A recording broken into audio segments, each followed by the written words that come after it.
so much. I love you so much. I love you so much. I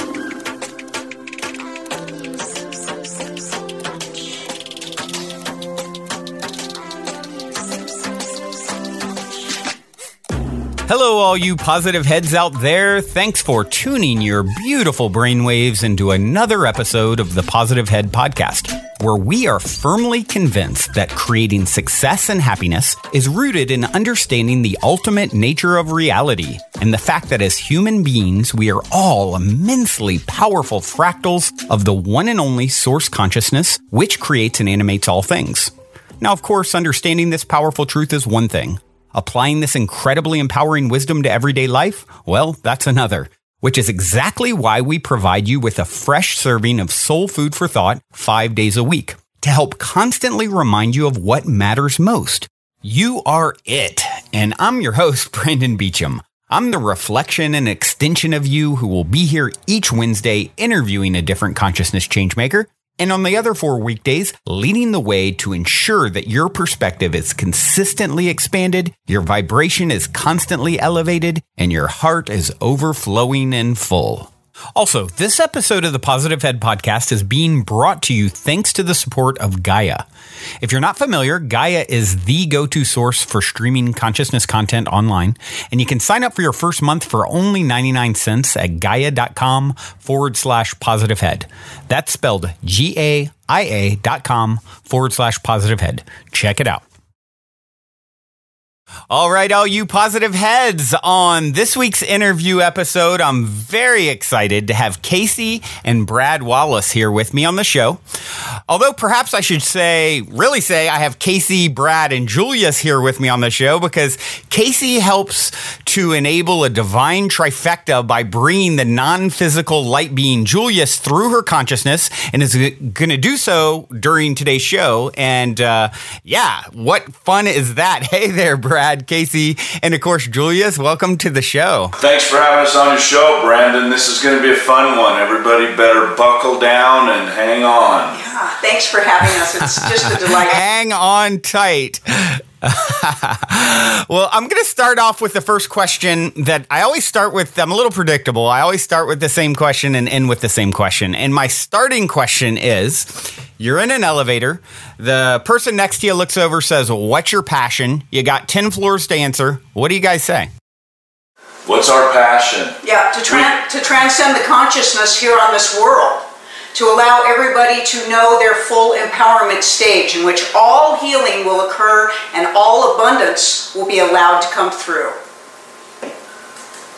I might have said something a little bit different. Is that all? Well, you know what, Brad? We're going to let you go ahead and just ride the wave of that one because it is pretty darn good. Oh, man. So you guys have such a fascinating story of how you met, how you've become a team, this whole Julius thing.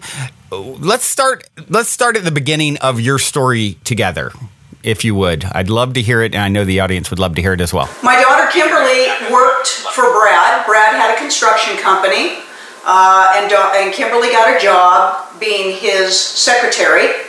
About 6 months into that job, Brad was on his way to a job site and was in a horrible car accident and sustained a brain injury. Wow. Started his recovery process. And about a month into his recovery, I received a message. I was sleeping one night, and I received a message that I was supposed to help Brad. And I had no idea what that meant. I didn't really know him, and I didn't know if I was supposed to outreach to him. And I did make contact with him and told him that, but he didn't know me, and he didn't know what that meant. I didn't know what was going on. Right.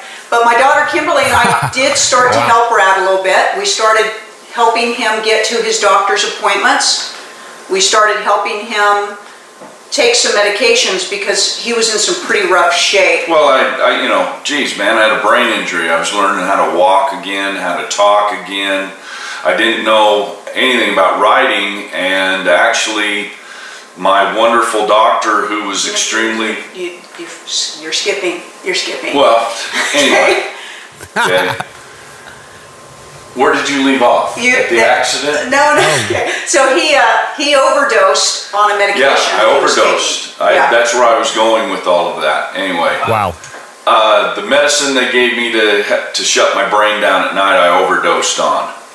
And I died. Wow. Yeah, my daughter and I found him that night. I started CPR on him, as we called the emergency crews, and they took about 30 minutes to get to the house because we live in a fairly rural area. And as Brad was transported, we all transported to the hospital.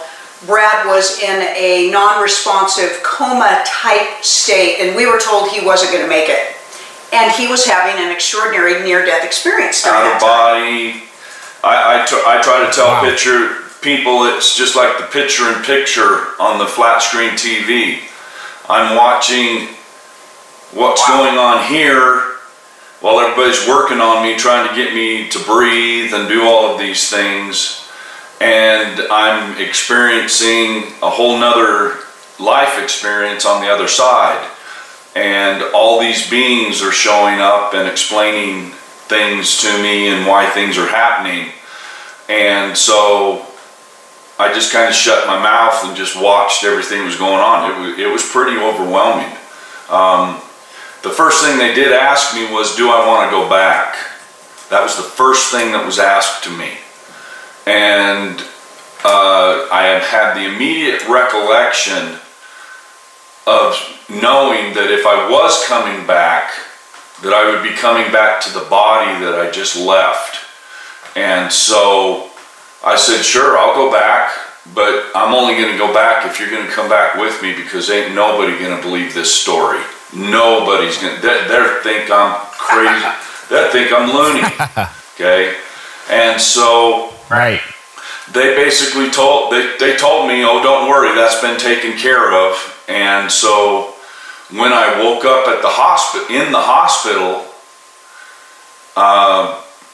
Kasey was standing there. The doctor freaked out because he had just told everybody I wasn't going to make it. And 8 hours had passed. And so here I am,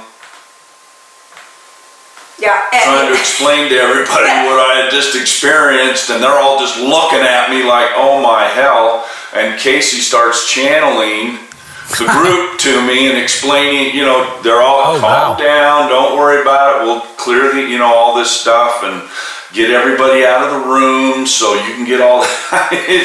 It was just a weird freaking experience, when you think about it.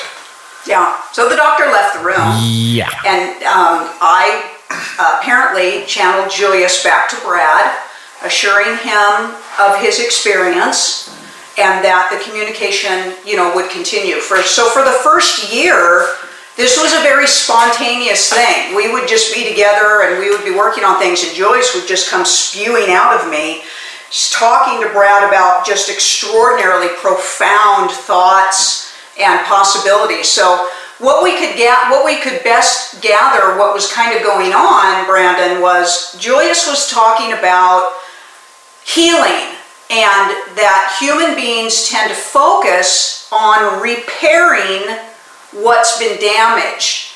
And Julius said that your body has more of a propensity to grow or activate new things than to always try to go back and repair old things. That you have an abundance of possibility coming in, and their focus with Brad's brain injury wasn't to try to fix what was wrong, but that you have all of this brain that's been untapped into and isn't activated yet. And so Julius worked with Brad to activate dormant parts of his brain rather than focus on the bruise that he had received during the accident. And this allowed Brad's brain to just unfold. So his healing process it baffled the doctors. They just couldn't figure it out. Brad was told that he was never going to be able to do anything more than pull weeds for a living.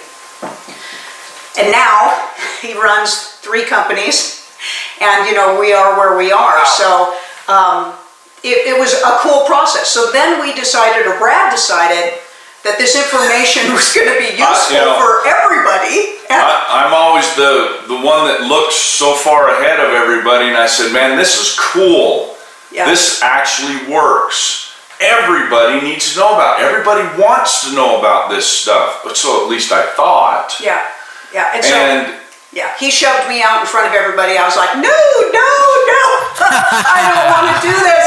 And he shoved me all out in front of everybody, and Julius was launched to the world. And through wonderful opportunities like yours here now, and books and courses, we present Julius to everybody. And Julius can help everybody with any type of limitation in their life. It's a broader view.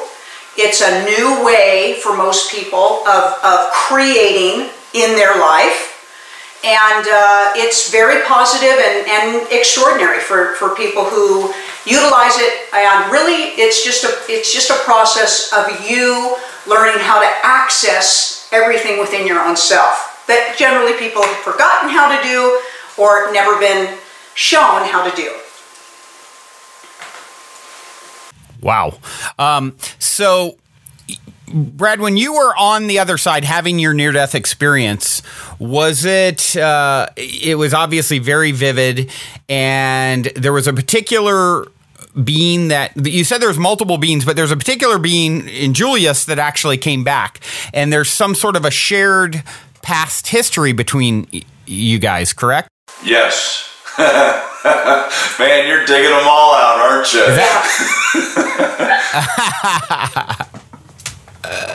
Give me the juicy details. This one's a good story, man. In fact, I might end up crying because I get so emotional about it.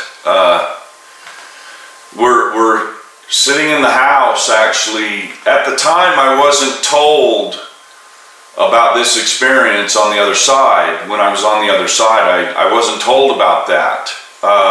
It was just this other being had explained to me that we had shared many, many lifetimes together, and that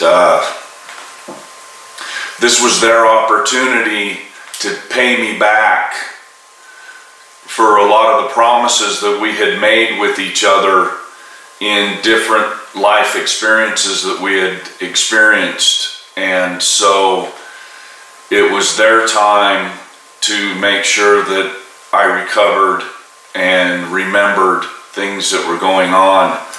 And so, of course, our agent at the time says, well, you've got to have a name for the group. You just can't call them high energy beings. And so I approached them in one of our conversations, and what they said was, well, you should remember who we are. You've spent time with us in one of your lifetimes, and my name is Julius. And they referred to me as Herod in that conversation. And of course that didn't do anything for me, but Julius was the name that we decided to stick on the group. And then in some research that I had done, I found out that Herod was actually Julius Caesar's right-hand man, so to speak. And the ironic part was, I was a contractor, engineering contractor. Waterworks was my specialty in this life experience, along with other things. But Herod was actually the one who brought water to Rome and designed all the underground aqueducts and designed all the buildings that were in Rome for Julius. And so the amazing comparison, I've never told this story on anybody else's show. That's right, you're good. I'm sitting here going, wow. Okay. I've never told this on anybody else's show. Some of our students know the story but I've never gone out in public with it. So you're getting a lot of information today, man. Yeah. Wow. Yeah.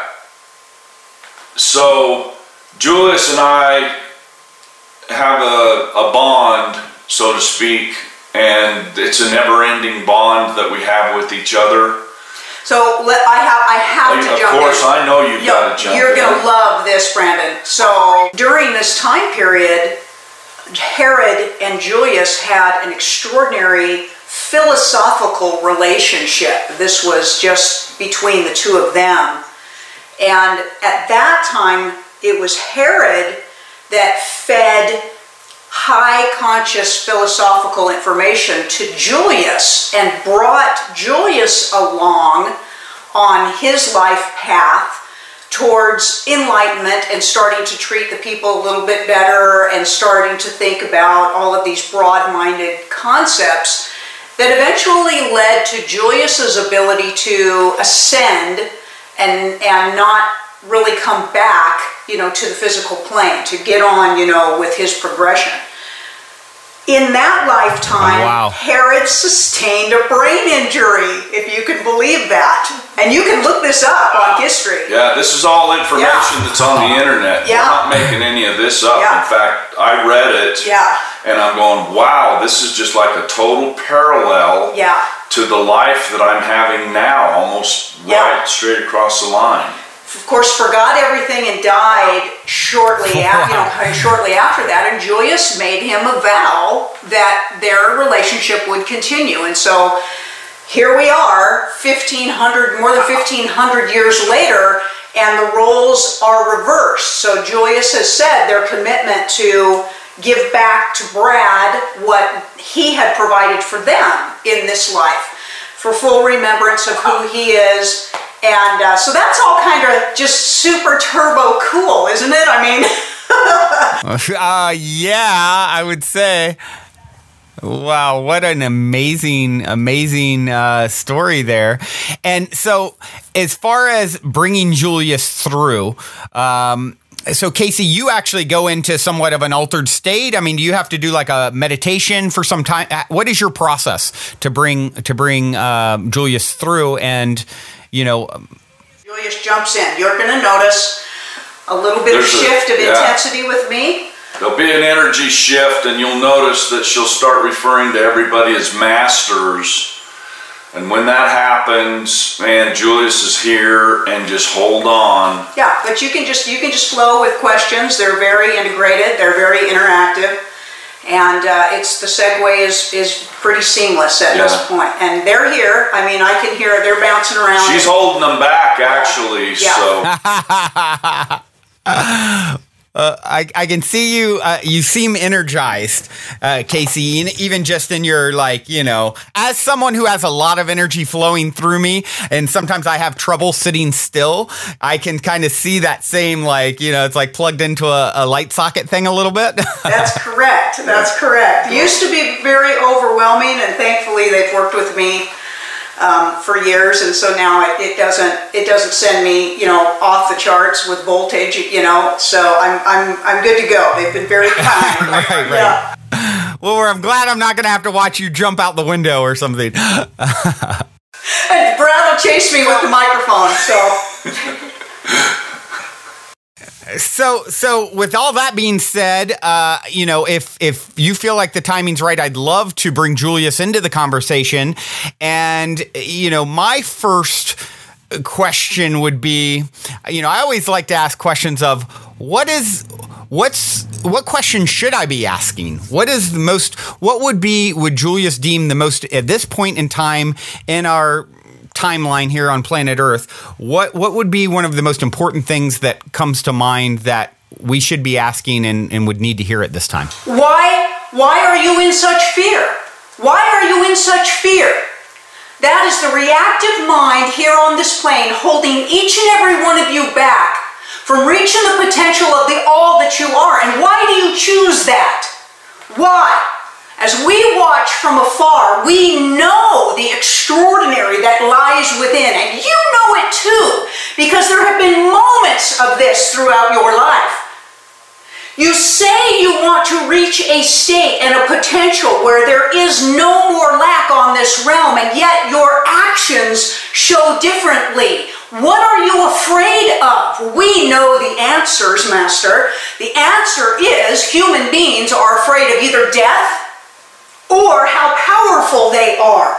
Well, we can assure you that death is an illusion that you have bought into to form your limitations, to demonstrate an excuse for your actions. But death is an illusion. You will exist for all time. So let's go for the other one, shall we? Let's resolve the other one and let's unleash you.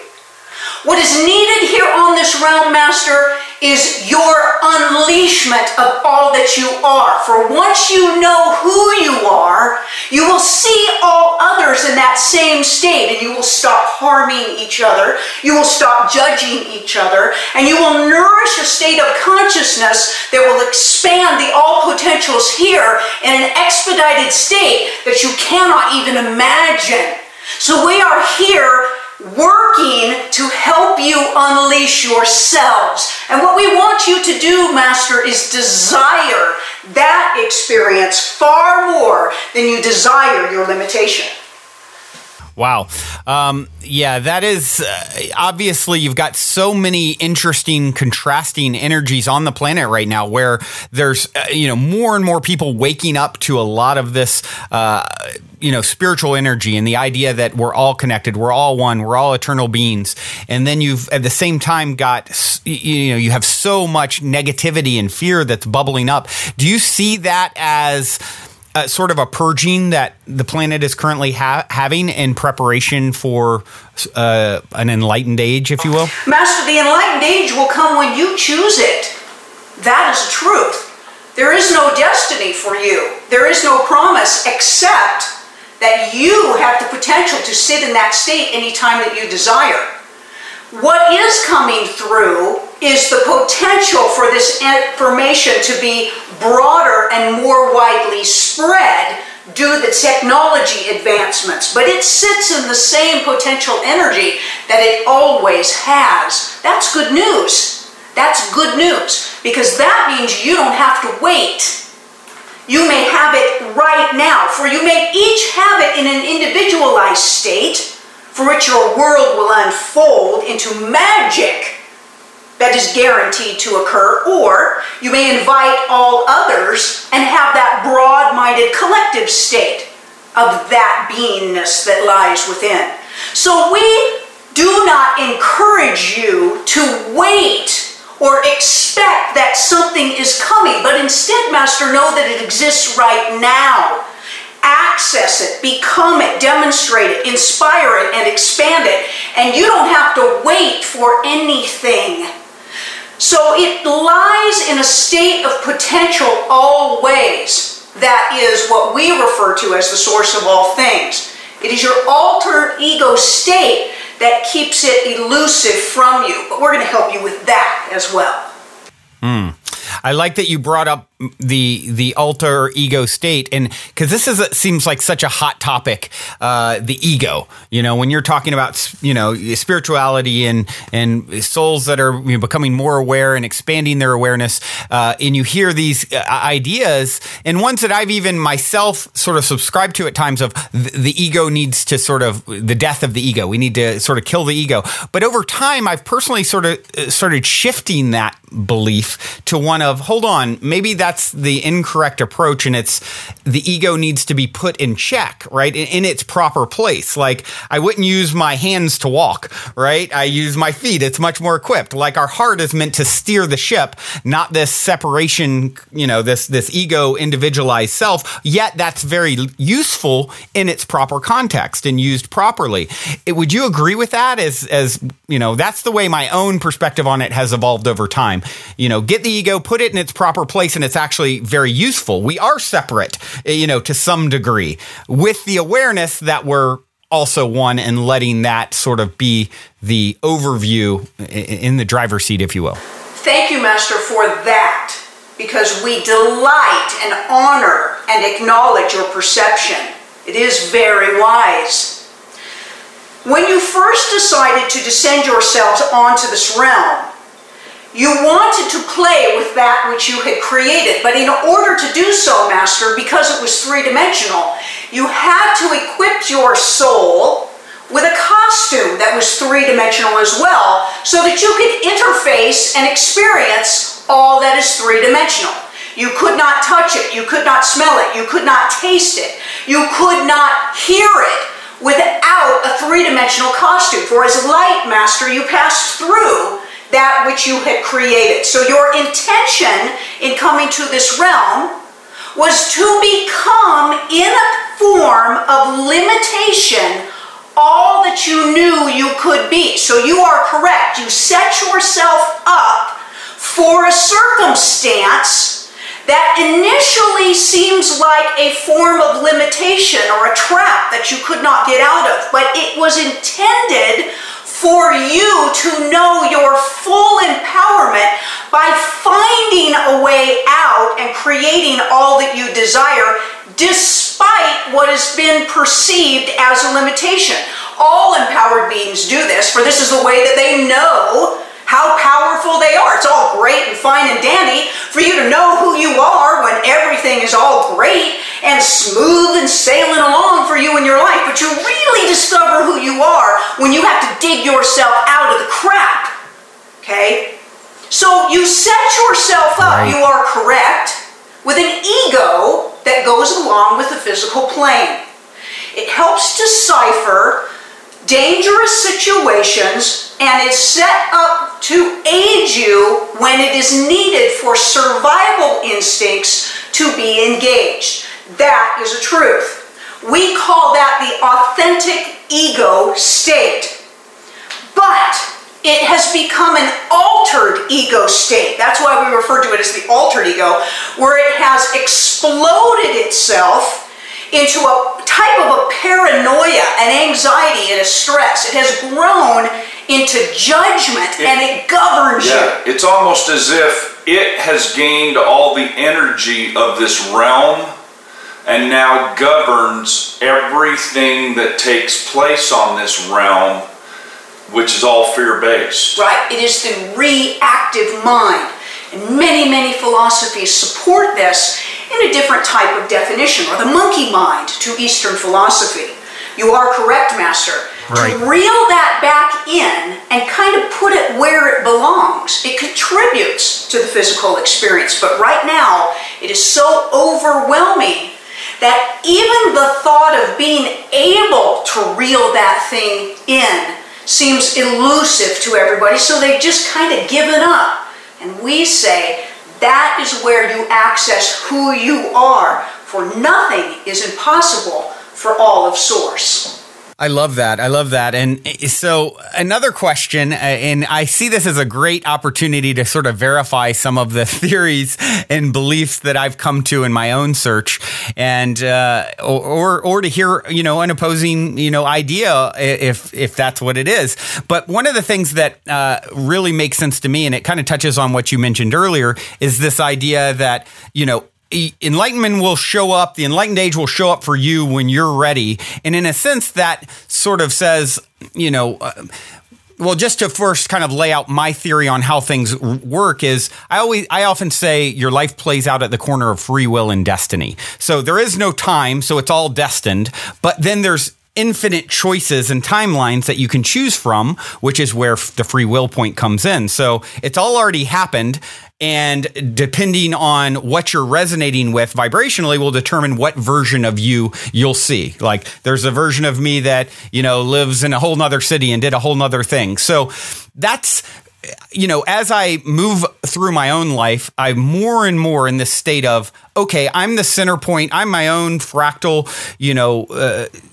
pinpoint of source consciousness, and everything in my own private universe is sort of a prop in my movie, and I'm deciding which one, which version I'm going to step into, which timeline, and of course we want to experience the greatest and grandest versions of our particular avatar, of our character. And so it makes everything very empowered and personal. Basically you're a prop in my private movie right now, and vice versa for you, right? And so we're all these individuations, these pinpoints of consciousness of source, and it's all experiencing, through these individual unique emanations. And as a result, we're completely empowered to, I can in a sense step into a version of reality. If I'm resonating with, the idea that we're moving into an age of enlightenment and utopian society and all these wonderful developments are going to happen, I'll literally step into that version of reality, and you'll be there. Some version of you will be there. Maybe if there was another me that was all gloom and doom and everything's lost, I step into a version of reality where it is much darker and a lot more pain and a lot more negativity, and some version of you would be there as well. Does that resonate with you as how it works? So, Master, we support many of the things that you've just said, and we'd love to expand on some of the things that you just said. Beautiful. You are correct that time everywhere is an illusion. There is no time. Everything exists in the now. So you do not have a destiny that sits in front of you. You have a potential based on what you choose and how you feel about it, drawing thought in. That is the higher truth. Because, Master, otherwise you don't have free will. Because free will is the choice of anything, not just a handful of choices. As free will component, you are the creator. You are not subject to what has been created. You are the creator. That's ultimate reality. But what we can tell you is this. What exists all around you is what we refer to as all consciousness, or the pool of thought. The pool of thought. Now imagine this. Master, this is all thought. All thought. Most humans can't grasp that because you, as a human being, only process the thoughts that are mostly relevant to being human. But this is all thought. This is thought that all beings of all dimensions, of all potentials, access into to create their reality from. It is immeasurable, it is infinite, and it is always expanding. That's what we refer to as source. So our definition of God or source or high energy is thought, because everything comes from thought. Your brain is a receptor. It does not create thought. It draws thought in through its energy field, and it processes a thought based on your perception, and you create a reality for yourself. That's why nobody is having the same reality, and nobody is having the same experience. That is free will. From your potential of what you have accepted as a truth, you design your reality. And so, therefore, Master, everybody's right. Okay? We say, though, that your truth expands with your ability to accept broader and broader thought, and therefore have broader experiences. That is a truth. That's the difference between being a high conscious being, which simply means that your mind is open to all potential of thought despite your altered ego talking you out of it, versus a low frequency or low conscious being that is wrapped around the limited realities that simply sit in front of it. You get to choose how broad-minded you want to be. Again, this is fantastic because that is the free will component. Ignorant people are choosing that state. And genius is choosing that state. And everything in between is your choice. Despite what you have bought into in somehow being a victim, you have chosen every thought and every experience, but you probably aren't aware of it. Therefore, your life becomes undetermined, chaotic, and confusing, and very, very painful and stressful for you. But when we help you see that you are creating all of this. Then you learn how to be creative, how to choose a thought and attach a feeling and live an experience, and everything shifts, and you can go anywhere with your thoughts, Master. And as long as you feel that thought, you're having that experience. So we say that destiny is a limited perception, though for those who hold it as a truth, it is a reality that becomes a truth for them. But you will eventually expand beyond it, and you will live every moment in the now. And when you do, Master, joy and bliss awaits you.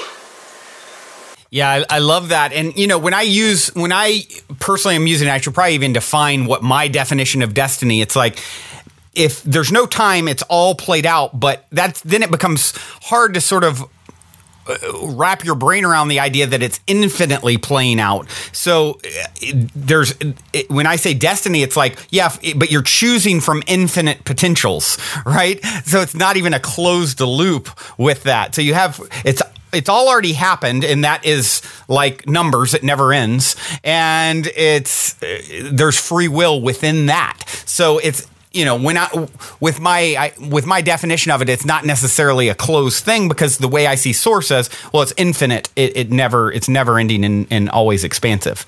So I think it actually lines up with how I perceive reality to be. And you touched on something that is, really, really important. And, you know, of course, talking about fear and judgment, these things I want to come back to a little bit more. And a big component that ties right in the middle of that is shame. Shame being something that I feel needs to be brought more and more into the conversation. And I know that you speak on this topic. I think there's a lot of shame across the board, and that is maybe the number one thing that is holding people back. And luckily, I'm seeing there's a real movement towards embracing vulnerability, which I think is really important. As you say, hey, I've got shame in regards to this. I'm being transparent. I'm being open about it. I think that's a powerful piece to help overcome shame, but I'd love to hear your take on shame and you know, how it's limiting us and how we can overcome it. Master, shame is judgment of self. That is the truth. And all judgment is a byproduct of fear, and you are correct. It is the energy force that binds or holds back. Do you know, Master, that you will experience every thought in all of your existence? And this is fantastic, because as you're experiencing a thought, it is being expanded. And every other soul is expanding thought as well. And then you have the potential to grab that expanded thought and expand upon it. You will never stop. That's the promise. That's good news. You will be every thought, for that is the only way for you to know yourself as the all. It is human beings that have judged certain thoughts. Just human beings. Anything in a physical plane holds judgment against a thought. But in ultimate reality, that is an extreme limitation, because since you always exist and nothing can end you, and therefore nothing can end another either, there is always just the potential of gain from every single experience, even though it's challenging for humans to grasp it because they judge certain experiences. That is an ultimate truth. So, judgment doesn't serve you. It holds you back. It keeps you locked in a reincarnative state because it binds you into low consciousness. Learning how to let go of judgment, first with thought, stop judging certain thoughts against another, and embracing the potential of it, will help transcend you out of judgment of self. And actually, what a better way for someone else to gain control over you than to shame you. Oh yeah, point out everything wrong. Point out everything wrong. Yeah, convince you into judging your own self, and you're screwed, okay? And you've got guilt, and you've got remorse, and you cannot move. You are stuck in tar. Okay? You thought quicksand was going to be an issue when you were young. This shit is so binding that you can't get out of here. Okay? Some people believe that is then teaching selfishness, and we say absolutely, because you cannot love another until you love yourself, Master. And you cannot allow, and you cannot see the golden, infinite magic within until you recognize it. This doesn't implement control and tyranny. This implements compassion. And freedom. Absolutely, but you've been lied to, because everyone that has learned how to control this realm by keeping you in need, and therefore you got to pay for the shit that you need, will never allow this truth to come through, so you have to dig for it. And the good news is it's inside you. That's great. That's great. They can't take that away from you. They've convinced you that they can, but we're going to convince you otherwise. All right. Well, now seems like a good time to tell those of you who aren't familiar a bit about our sponsor, Gaia. I've been a big fan of Gaia for many years now, which is why they're the only content provider I have ever reached out to in regards to potentially supporting the Positive Head podcast. So needless to say, I'm very excited they're now supporting this show. Gaia truly is my personal go-to source for streaming consciousness content on the web. They have an incredible 7,000 plus exclusive videos covering 5,000 years of wisdom.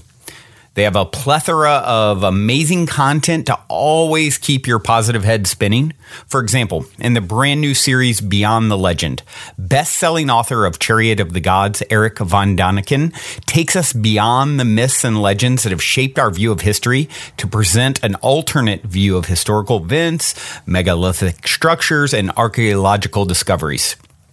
Eric's been researching this stuff for over 50 years. So if you've ever wanted to deep dive into these sorts of topics that you're just not going to find on traditional networks, Eric is doing just that on Beyond the Legend. And that's just one example of fascinating content you can find on Gaia. As you all hear me constantly say, it's a daily conscious effort to maintain an elevated vibration. And if you're looking to go deep down the rabbit hole to do so, Gaia is the best place I know of to do it, period. And you can sign up for your first month for only 99 cents at gaia.com/positive head. That's spelled GAIA.com/positive head. Check it out. Yeah, that's very empowering. And, you know, being able to see it for what it is, and to really, how many people listening have shame and these judgments that have been given to them, and they've just been carrying like their truth. And instead of understanding, you know, you're here to grow. You're meant to have experiences that, you know, I guess the contrast, as a fellow channel always talks about, Abraham, who I love, you know, she's always talking about the contrast. It's just telling you something about yourself so you can choose, you know, what you want next, right? Well, what we say, Master, is this. Anytime you judge something, it never leaves you. It's got you, okay? It's got you in a place that you're afraid of, okay? Anytime that you judge something, you've got fear wrapped right around you. It's right around the corner, okay? You're afraid someone's going to learn about it. Right. You're afraid it might repeat itself. You're afraid it's going to hold you back. It's got you. It's got you. Somebody's going to find out. You know, the minute you stop judging, you're free. You're free. And that's when you let something go. That's when you can expand beyond it. That's when you can gain all of the experience from it and grow beyond it. But as long as you hold it hidden in the back drawer, it's going to siphon itself out. And stuff's going to happen again, deeply related to it, because you're holding on to it. It doesn't serve you. It is what has kept you in low state, period. The difference between low consciousness and high consciousness is judgment. We guarantee you. That's the difference between the beingness. Those that live in high conscious state do not live in fear. They do not hold judgment, and therefore they are expandable. Everything that's connected to fear or judgmental just keeps you locked right in the jar. You just bounce around, you bounce around. Other stuff happens, you feel bad about it, you feel guilty about it. Other stuff happens, and then you draw all those people to you that keep trying to remind you of that. But the good news is, Master, is once you raise out of judgment of your own self, that energy doesn't touch you either. It is a challenge, but the reward and the potential is so massive, that inspiration will get you there. Beautiful, beautifully said. Thank you for that. Okay, so switch gears a little bit on how things are structured beyond the veil. What's really going on? Another thought that I want to put out there and get your feedback on. Have you guys seen or read this short story, The Egg? No. By any chance? No. Okay. It's a beautiful short story. Someone actually just made it into a movie or a short movie. And it basically is this guy and he dies and he goes, he shows up on the afterlife and it's only him and God. And God is talking to him and, talking about his life. And basically giving him a sort of a breakdown of what's going on and saying that, and this is sort of an idea that the first time I was introduced to the concept was Alan Watts, the philosopher Alan Watts talked about this. The idea that this guy would die and go back and he basically is playing out every character on planet Earth. And once he's played out every single character, then he gets to be born. That's then you can go to the next level of now it's just an egg, all of humanity, all of your life. So every time you're interacting with someone, you're interacting with a version of self, right? That's correct. And it's almost like an intimidating, somewhat horrifying thought to think, oh my gosh, that many lives, I've got to be every single character that's been. But it really resonates with me as how it works that, we are, the way I envision it is, source is one. It divides itself into these parts so that it can experience itself, right? These souls, let's call them. But then these characters and physical are avatars that have potentialities and certain traits that are somewhat fixed, right? So when a soul has experienced or journeyed through an avatar, it then has grown, and now it gets to choose an avatar that is the best fit vibrationally for it to go into next. It sort of gets options like, because of where you're at in your soul's game, separating from source that you've played, you can now, you have the option to be, this person in the 1900s and this person maybe 3,000 years from now. They're vibrational matches for you to grow next. And you just kind of go through in this way and level up in a sense in this game, called 3D reality, physicality. And to me, that really resonates. And it's a really fascinating idea so if you think of it in this way, so right now I'm playing the character Brandon Beecham, but I'm just the soul who is playing it currently, and I'll move on at some point. And, some other soul will graduate in a sense to this character and they'll jump in the body and they'll experience it. And so maybe I've been my mother, maybe I was my father, recently, and now I've graduated to me if indeed I am sort of further down the chain from one perspective, if that makes sense. And so you go through this way. So, it's actually constantly different souls that are playing out these avatars. And I find this concept really resonates and is really a fascinating one and rings true. So I'm just curious what your take on that whole concept is. We are all one, Master. That's that concept. We are all one. That is the truth. And that is the one truth that has remained in most teachings. But then it gets kind of washed over with the control components. But that is the truth, and it is extraordinary. As a illusionary individual light of source, the potential to try to grasp that can seem overwhelming until it's not. Until that truth is what explains everything to you.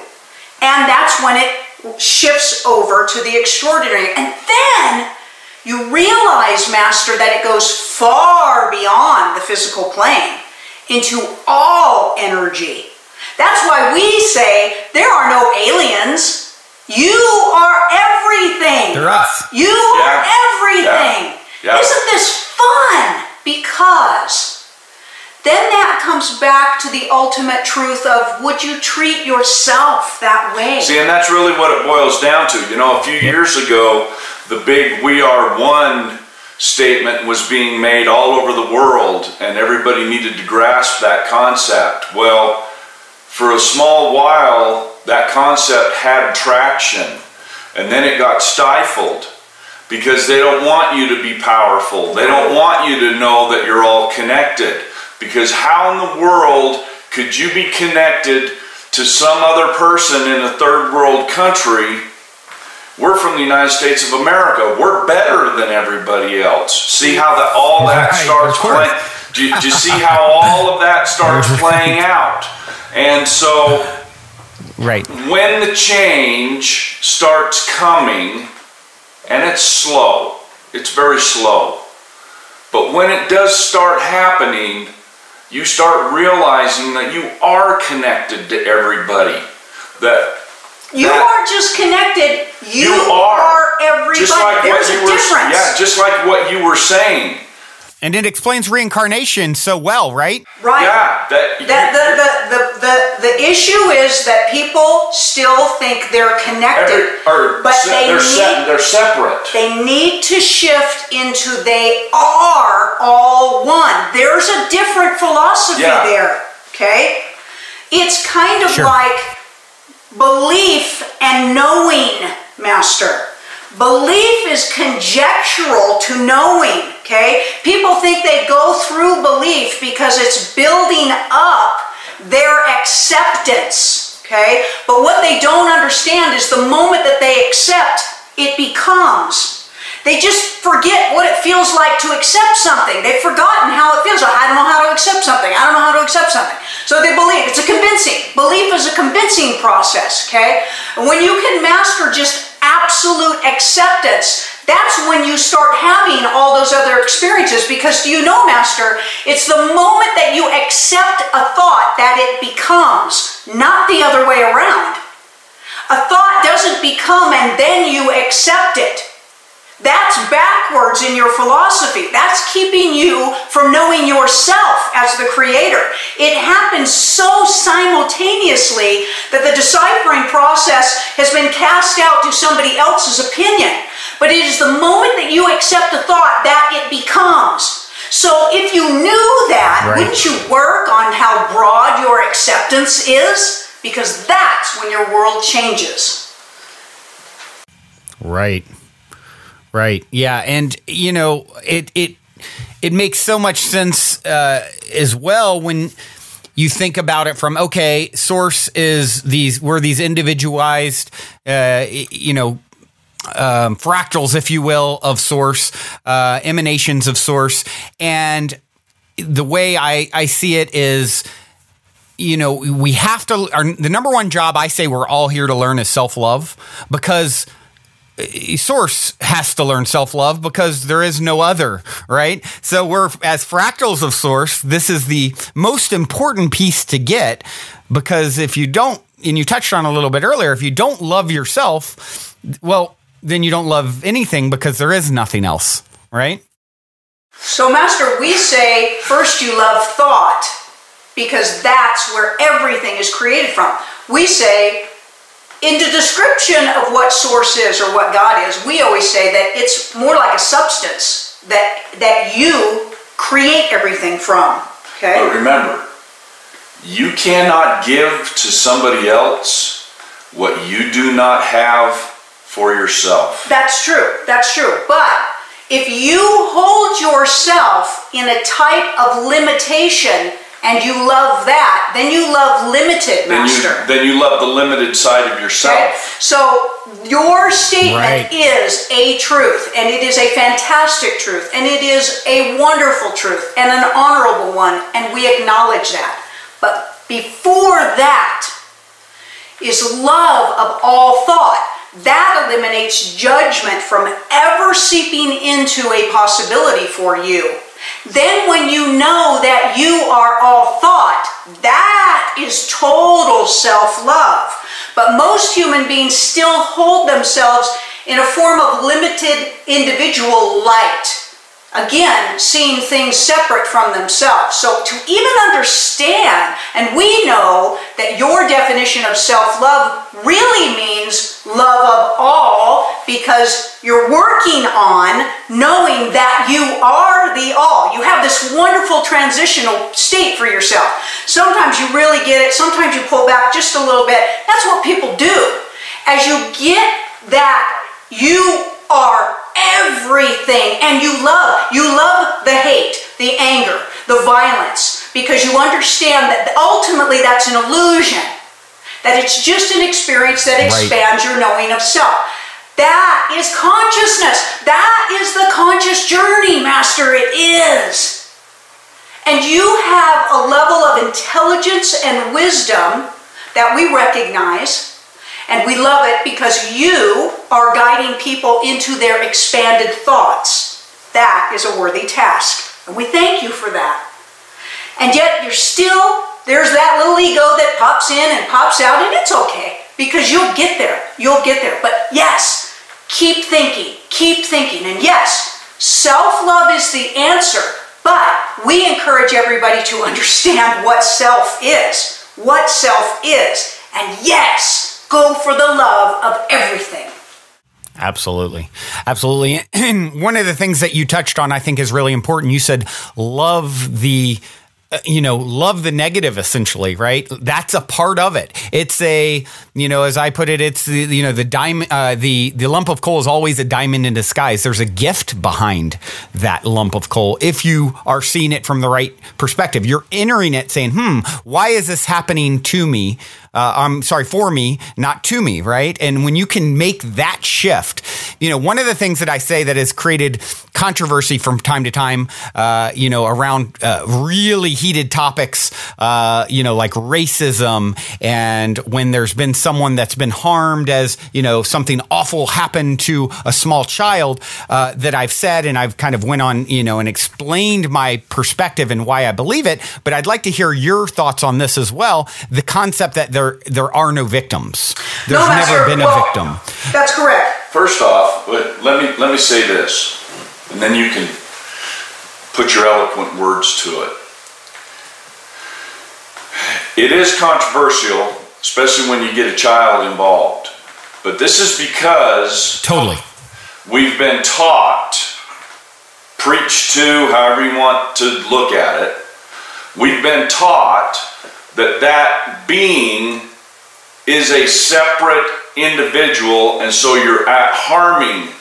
That person's been harmed, okay? So that's an easy way to pull that distraction into that conversation. But do you believe God or source, however you want to look at it, can you honestly think that source does not experience all of it? Right. There's only bits and pieces that source experiences. So, Master, what we say is this. The perception of pain and suffering and torture is an extremely limited perception from someone who does not know themselves as source. That is the truth. And the reason that these things happen is because people do not know themselves as source, and so therefore they find their empowerment in harming or controlling another. When everybody knows themselves as source, they will want and desire to expand the source in all others, which expands themselves. All violence, all prejudice, all judgment will dissipate. That is the truth. And all of those actions ultimately in the reincarnated state and in the ongoing state of all that is helps to contribute to your expansion. It does. Even though that is hard to see in those moments, especially when you're gazing upon it, We try to encourage you to know that the soul that has chosen the experience of violence in a way to exit the physical body will gain a knowing from that. They will.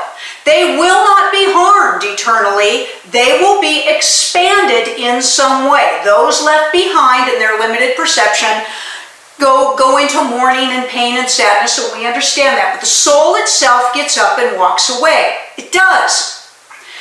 If you have a child, Brandon, you have your beautiful child, okay, and when he was young, you knew that he had a cosmic hazmat suit on. And therefore, you could send him out into the world and nothing was really going to harm him. And he decided to walk out in front of a car just to see what it was going to be like to get run over by that car. Now you would say, no, because that would take you from me. But if you knew that he had a cosmic hazmat suit on and that car was going to run over him and cream him and cave him in, but he was going to pop right back up, and he was going to tell you what he expanded through in that experience, you'd say, you're good to go. Now get up and go do something else. You see, that's how it really is. So Source has no judgment upon itself for the experiences that it chooses. It's only the limited perception of the physical, which is an illusion, that creeps and freaks everybody out about that. So that's ultimately what's going on. When somebody walks into a classroom and unloads an automatic weapon and 50 children drop, they get right back up and keep going. So that's why there's nothing wrong with that. Wrong is a judgment of the physical, which is an illusion. We say an illusion is anything that can go away. And what is real is the emotional experience that stays with you forever. So souls are in a never-ending process of experience because it expands them. And there's nothing that holds them back because time is an illusion. So these knowings help. They do. They help through these experiences and they help others to get through experiences. And ultimately, you are correct, and everybody is correct, kind of works itself out when everybody starts to understand that their source and all of this crap kind of stops happening and they go to other experiences because there's a lot more experience waiting for you that expands you without having to extract the soul out of the physical body and then insert itself back into another physical body to continue. And that process is far more seamless. Right. And, you know, I'm assuming you would agree that when these victim-perpetrator relationships play out, there's some level of soul contract between these, supposedly separate entities. And the victims, love that perpetrator so much that they're willing to sort of sacrifice the avatar to give them that experience that they need to come more fully into their own remembrance of Source. And because really they're just hurting really, really badly to be doing something like that to begin with. And this is their process to move through the pain, and ultimately back into a loving state, if you will. Yes, we do, but Master, we tell you they aren't sacrificing themselves. Because even in the role of what is perceived to be a victim, there is an expansion. I don't think he actually meant it that way. It was just a word. It seems like a sacrifice, but it is just another game. It's like switching from the baseball field to the soccer field, to the football field, to the racquetball field. That's really what it is. And that is a very healing and freeing way of thinking, Master. In fact, that is what heals those situations, especially for the observer.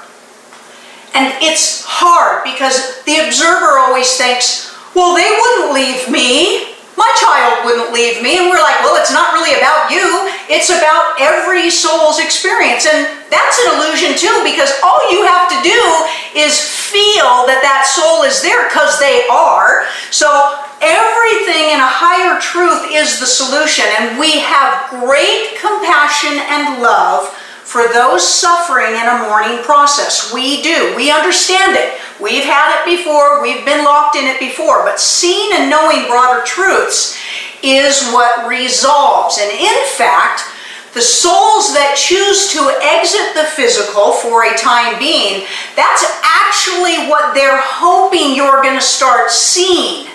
They're going to come visit you. They're going to tag you. They're going to tap you. They're going to ping you. We call it pinging you. Ping, ping, ping, ping. They ping you in your dreams. They move stuff around. They send runners to you. They send the song. They send the movie. They do all this stuff. They're pinging you. They're pinging you. They're pinging you. And for some relationships, Master, you actually end up having better relationship after they leave the physical than when you cut yourself off with them because of a disagreement.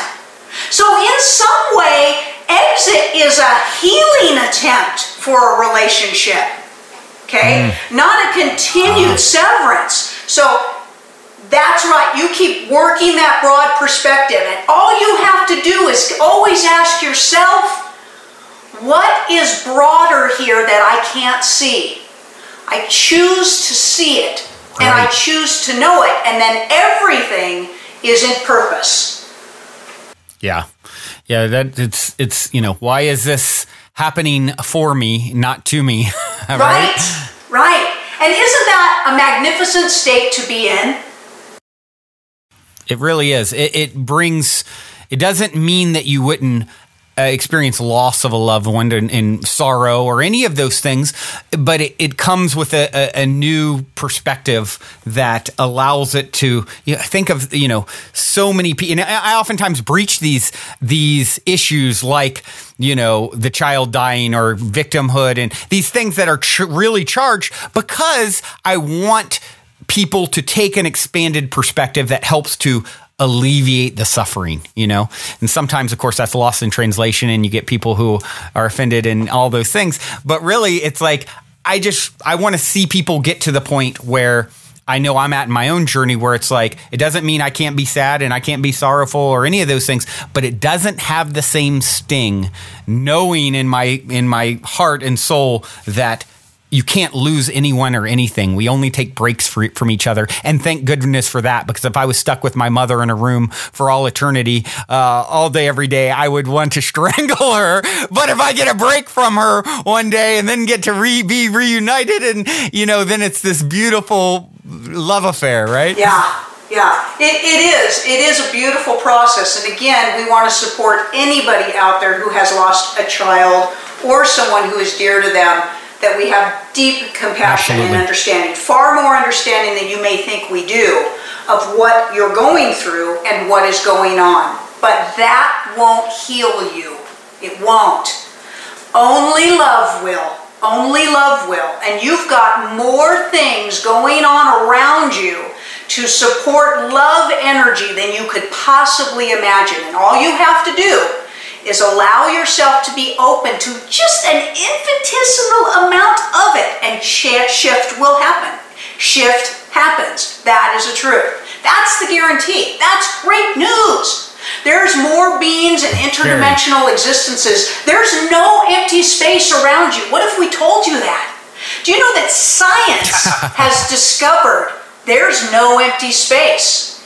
Every measurement of space has a frequency in it. That kind of freaks them out because they aren't quite sure where that comes from, and they are so struggling to concede the point that there could be a source of all, although they are conceding the God molecule philosophy. But if there's no empty space, then do you have the potential of an experience in that arena? And we say yes, because that is you, and it all contains thought, and all you have to do is allow it in. Beautiful, beautifully said. Another question: What is the best way? As the entity Julius, coming through in this moment through the avatar Kasey, what is the best way you would describe what it's like? Because obviously everyone's curious. Not everyone's had the blessing that Brad had, and I say that with quotes because you had a brain injury and had a near-death experience, but yet there's a diamond there, right? The lump of coal is a diamond. So not everyone's had those sort of experiences. What is the best way? And I know words probably fall short, that you can explain what the expansion is like, what the experience is like in contrast to physical reality here when people cross. Before you answer that, I got to tell you something real quick, okay? Because anybody that's had a brain injury, you go to see your doctor who they've prescribed, this doctor, this psychoanalyst or whoever it is, whatever. And what's the first word they ask you? Do you hear voices? That's the first word, and they don't ask it just once. They ask it 100 times on the questionnaire that you have to fill out.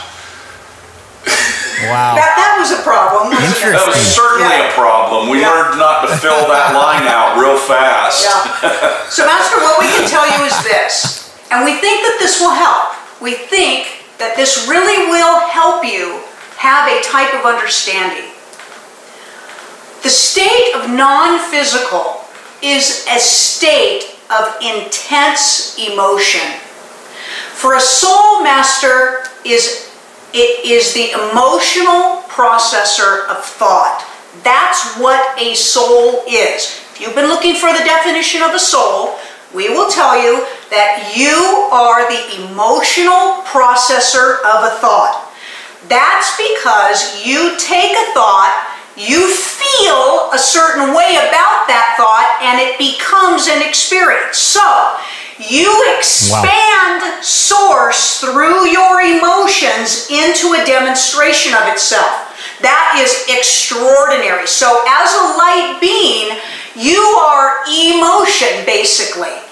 And the intensity of emotion in its purest state is indescribable. But we want you to think about times in your life when you have recognized an extremely high emotional state. Hopefully joy and bliss or ecstasy, which is a whole reason why your body is designed to be able to feel that, is because it is the closest thing that you will experience as a physical being to knowing what it is to be a light being. So, out of the physical, it is all emotion. It is all emotion. And it's not possible for us to describe what that is to you because most everybody has such limited emotions, and the fact that you have become physical, it has deadened some of your emotions, but it is a pure emotional state.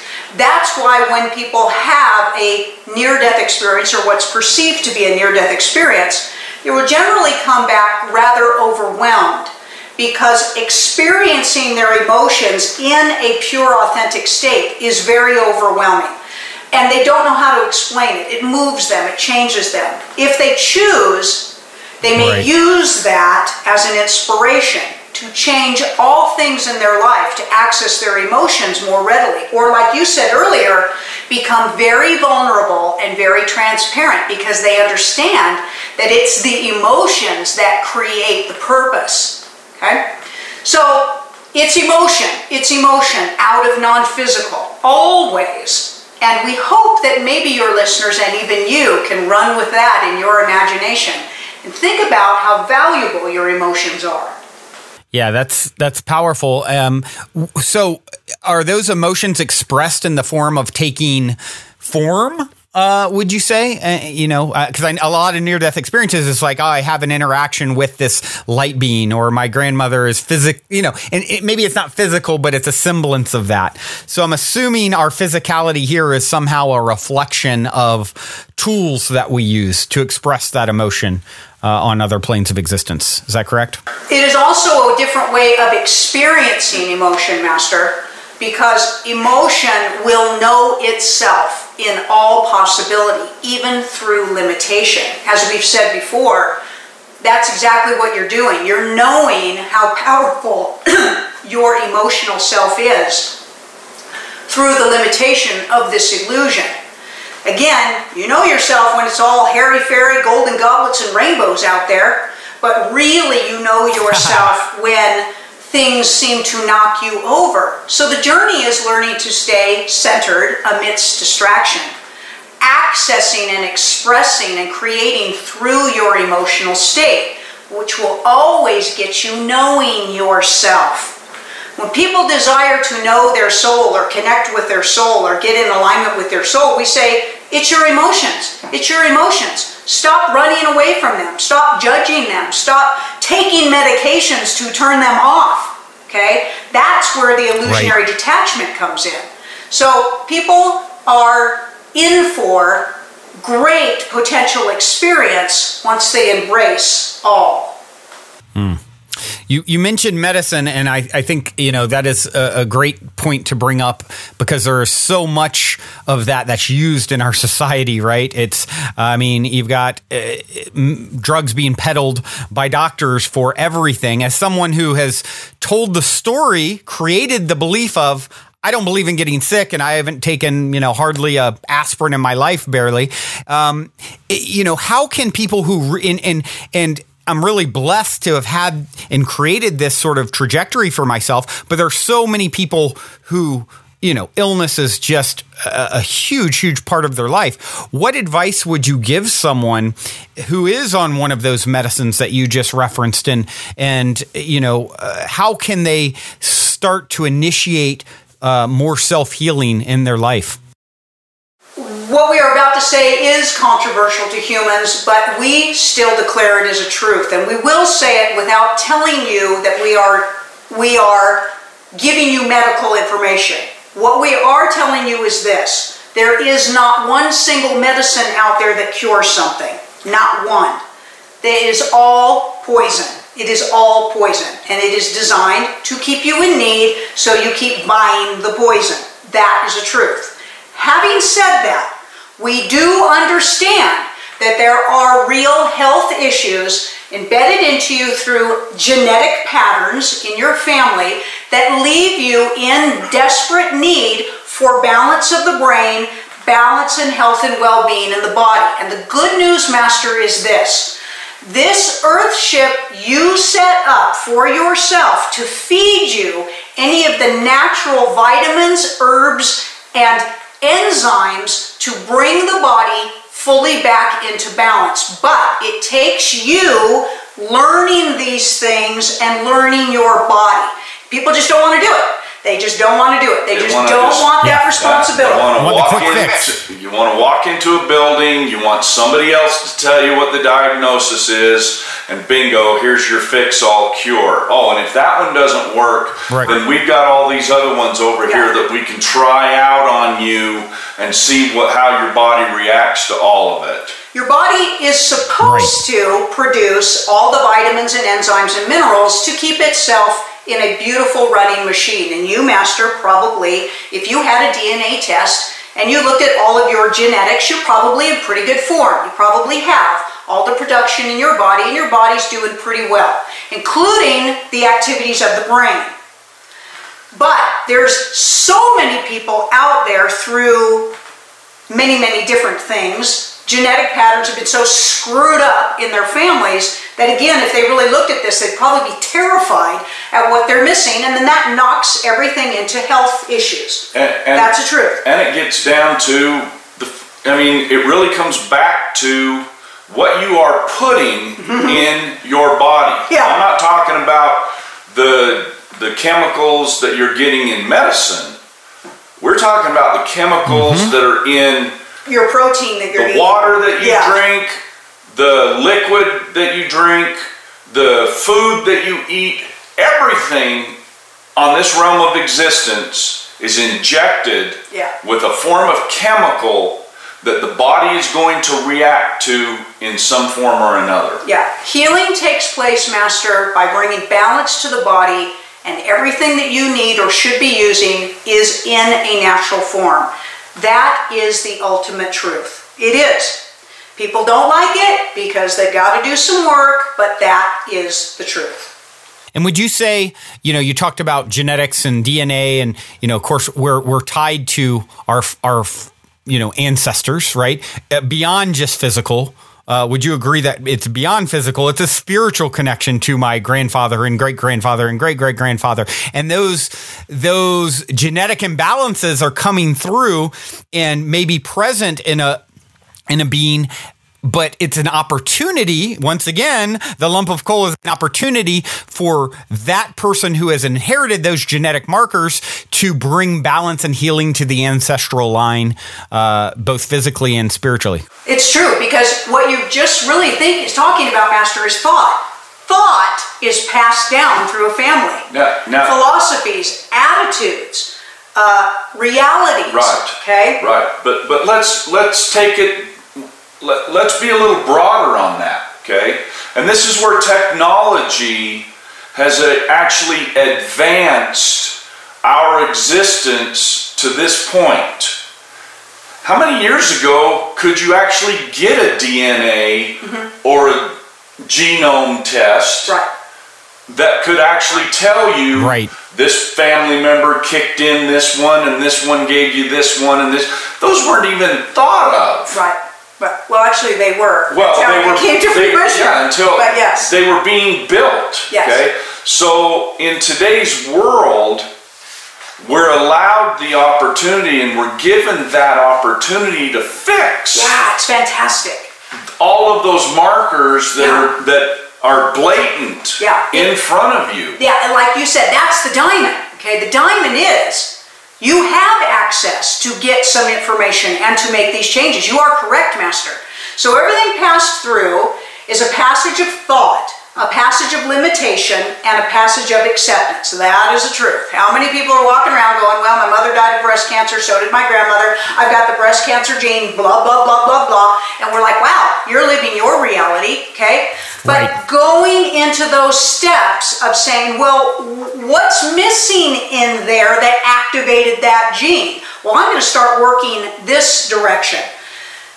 Diet is huge, and we're going to not go on a platform of nutrition at this point, but we can tell you diet is huge. And just leave it at that. And most people have been lied to about what is healthy for you versus what is killing you on your daily consumption. And that goes into individual responsibility as well.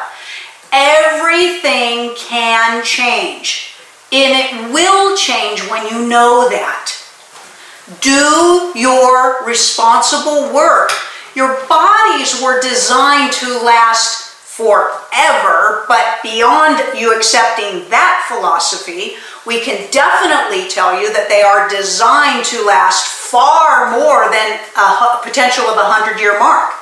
So if you can accept that, you will take your responsibility to always be nourishing yourself, and that contributes to your vibration as well. You talk about your thought conscious vibration, the actual vibrational component of a healthy body is part of all of that. Okay? So everything, you're in a tertiary component when you're physical, mind, body, soul, Father, soul, Father, Son, Holy, however you want to look at it, okay?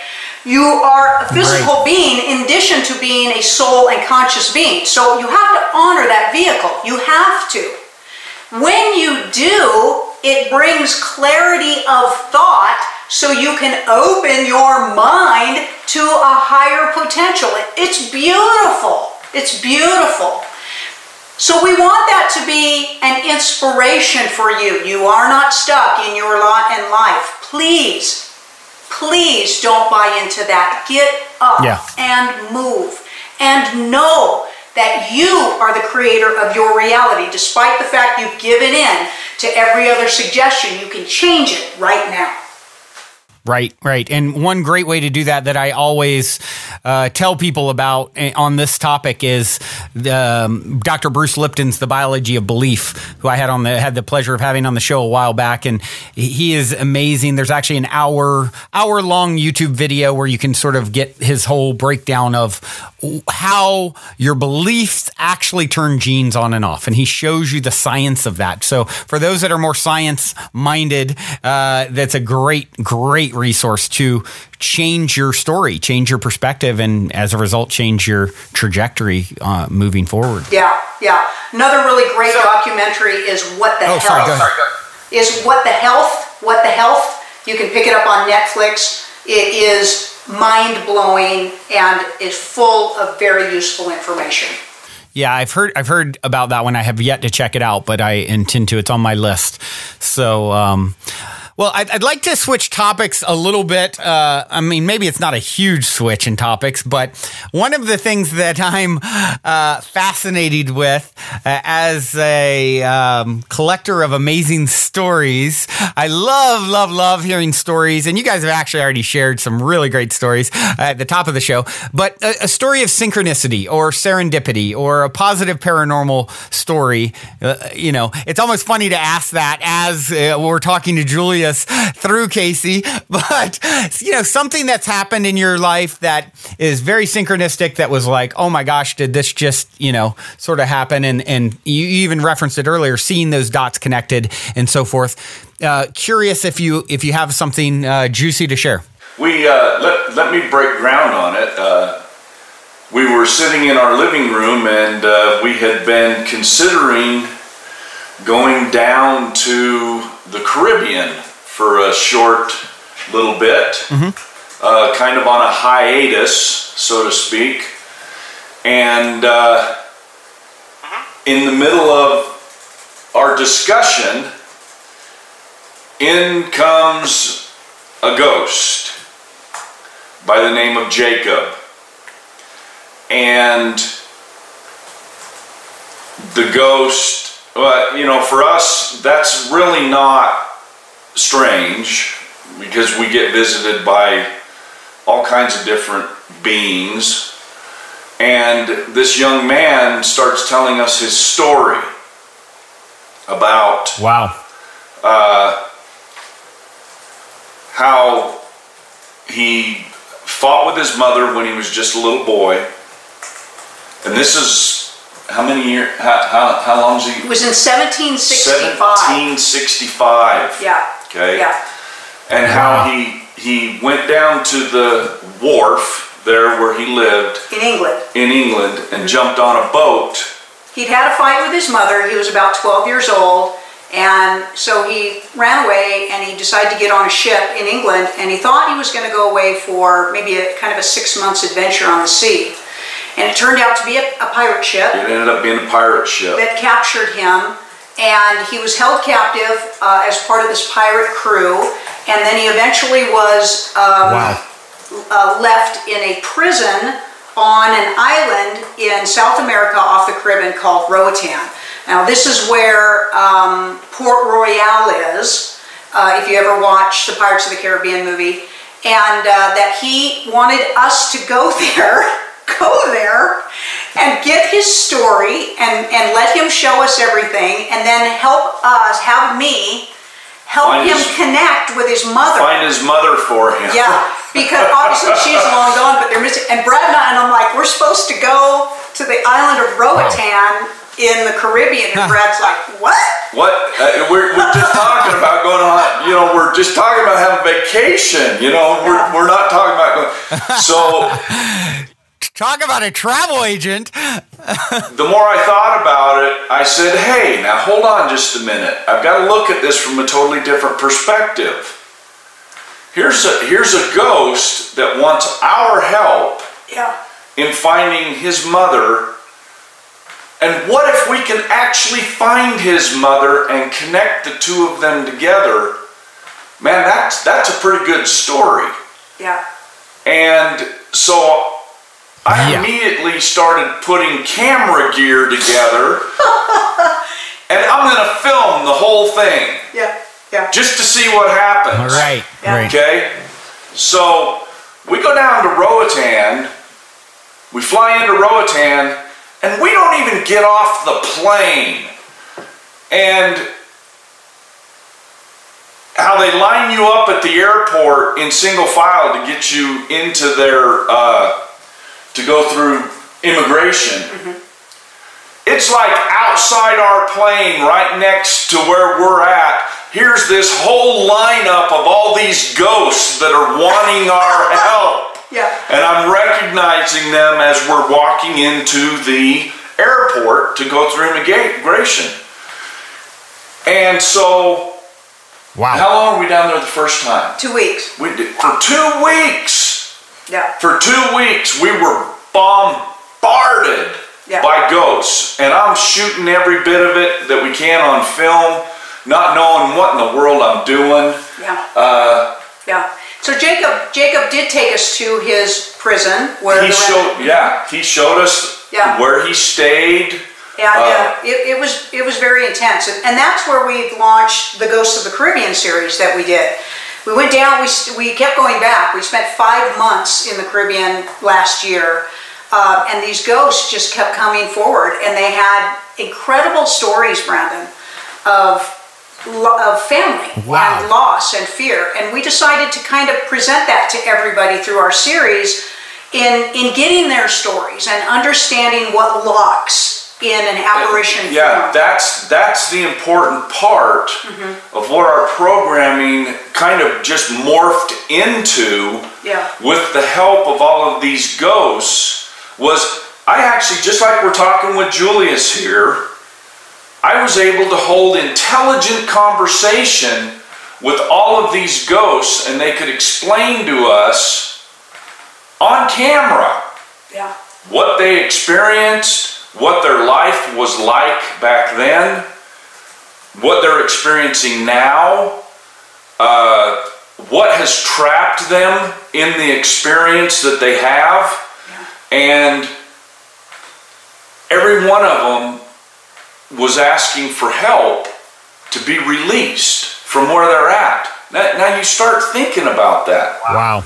2,000 years of being trapped, doing the same thing over and over and over again, and not knowing where they were what they were going to do next, where they were going to go, that they had lost all this, quote, time, and just a total fascinating program. We always tell people in interacting with apparitions, or if you have an experience where you think you have a ghost, or you think you have an experience with an apparition, you know how long they've been there? You know, it's like, wow, could you throw them a bone? You know, like, try to help them out a little bit instead of just going, you know, and running out of the room, and they're like, damn it, there goes another potential, you know, helper, you know. So that certainly was serendipity. In fact, it's still going. We're still doing some of that. We're still doing some of that programming. But you know, people have opportunities, like you said. Actually, everything is serendipitous if you allow it to be. If you really understand that. It's those ones you capture and recognize, that's cool, you know, go with it, grab it, use it. Then you really start to figure out that everything is serendipitous. You know, we say, what's that famous saying? You don't make friends, you don't make friends, you meet friends. You know, you just re-meet up. By the way, Kasey's back now at this moment. So. I think Right. Welcome back, Kasey. Welcome back. Yeah, thanks for having me back at the end of your show, Brandon. Thanks a lot. What is the experience like for you when Julius is coming through? Is it are you sort of watching? Are you fully present? I know it's different for different people. It is. When I first started channeling Julius, I was absolutely gone. Absolutely gone. The time would lapse and coming out of it, and I didn't like that. I didn't. I felt a little bit violated, and really left out of the crowd. You know, I was like, wow, glad everybody in here is getting all this great information, you know, and I'm not present at all. So I actually asked Julius for a little bit softer and gentler experience. And now, when I'm channeling Julius, I guess I want to say that I have a type of a presence. I don't absorb everything as it's going on. I'll re-download later, like after we get done with this interview, I'll go have, you know, some quiet time and I'll get my download from them at that time. But I also asked for a tiny bit of presence, really kind of for my own safety. We do things like out on cliffs with students and stuff, and I'm like, you know, I don't want to just like, woo, go flying off the cliff because I'm channeling. But so now I do have what I call kind of an echo presence of myself. So I could push myself in and push them out if I want to. They have allowed that. But otherwise, I just kind of step aside and just, I don't know, you know, kind of take a rest, just kind of chill out for a little bit. And that's basically kind of the agreement that we have now, and I'm good with that. And they still can come through and make their presence known and do the best of what they do. And I try my best to keep my ego and my perception out of the way. Yeah, well, this has been absolutely fascinating. I'm so grateful that Maria Thomas, our friend Maria, connected us to have this conversation. And, you know, Maria, of course, works with Oprah, who does Super Soul Conversations, right? So this has been a Super Soul conversation, to be sure. And I've absolutely loved it. What's the best way for people to follow, connect? I know you also have quite a few courses and things that you offer. Maybe you can talk a little bit about that before we go here. Well, Brandon, all of your listeners are being sent to you through this link, a 2-part free course from us. And the link will be expandwithjulius.com/soul-free course. So they can go right to that immediately if they'd like to. Our website is expandwithjulius.com. You can also go to Facebook, right? Yeah, we have a Facebook page. We've got a YouTube page, expandwithjulius.com. We also have Ghosts of the Caribbean YouTube programming. And that's where they can actually watch the show there. Yeah. Right. We have little trailers, of course, which are free, but then through a company called Vimeo, which is a free upload, you can go into a pay-per-view section and you can either rent a 1-hour-long movie on that same episode, or we're just getting ready to upload a bunch of our courses through that same platform, so you can actually rent our courses that we have through the same thing. You can rent them there also through Vimeo. Cool. Yeah. So expandwithjulius.com, that's the website, the major website that has all of the information on it. Ghost programming, our retreat programming, what else? All of our classes. Our academy. We have an academy that is deep subject matters through a group of enlightened beings that are all over the world. We get into some pretty deep subject matters in the academy. So if that's something that might pique your interest just a little bit, look up julius.academy or go to the website and find that also. Yeah. Hunt around on the website a little bit. It's pretty intense, but if you spend some time, things have been put into categories for you, and there's all kinds of free stuff that you can sample first. Wonderful, wonderful, wonderful. Well, you guys are so lovely to talk to. I feel so energized. It really is an honor to connect and get your wisdom and receive your wisdom and share your wisdom. I do have one last question I'd like to leave you with. I always start with the same question and end with the same question. And the question I like to end with, and in this case, I guess I'm going to ask it as a 3-way or a combination. What is the meaning of life according to Brad, Kasey, and of course, Julius. To expand yourself. To expand yourself into the knowing of all that you are. That's the meaning of life. So get out and do life. Do all of it. Do everything that you want, Master, because it expands you. You came here to know yourself as the all through a physical experience. So do thought. Try to do it through love, so all of your experience is pleasing and joyful and happy. But never limit yourself, never judge another, for they are doing the same thing. So well said. Thank you guys so much. Again, I look forward to crossing paths with you in person in 3D at some point. Until then, journey well. Thanks, Brandon. Well, everyone, that concludes this week's interview episode. If you have enjoyed this positive download from our hearts and minds to yours, please take a minute, give us a rating or review on iTunes, since iTunes is the holy grail of all things podcasting. Your good reviews help us to reach more listeners. Also, we would be extremely appreciative if you would tell your friends and family about the show. Our sincere intent with the Positive Head podcast is to spread positivity to the world because we're selfish, quite honestly. I say that jokingly, but really only halfway joking. I'm referring to the good kind of selfish based on the knowing that we all get what we give in this life, because when we give, we're actually always giving to extensions of self, since we're all really one in the same consciousness, just in different bodies. So if you want to be a good selfish along with us by helping to spread the positivity, by all means, please proceed to shout about the Positive Head podcast from your rooftop. Otherwise, as you continue on your fabulous journey in this 3D reality, be sure to remember this. As long as you ain't dead, you're already positive ahead. Journey well, everyone, and thank you for being.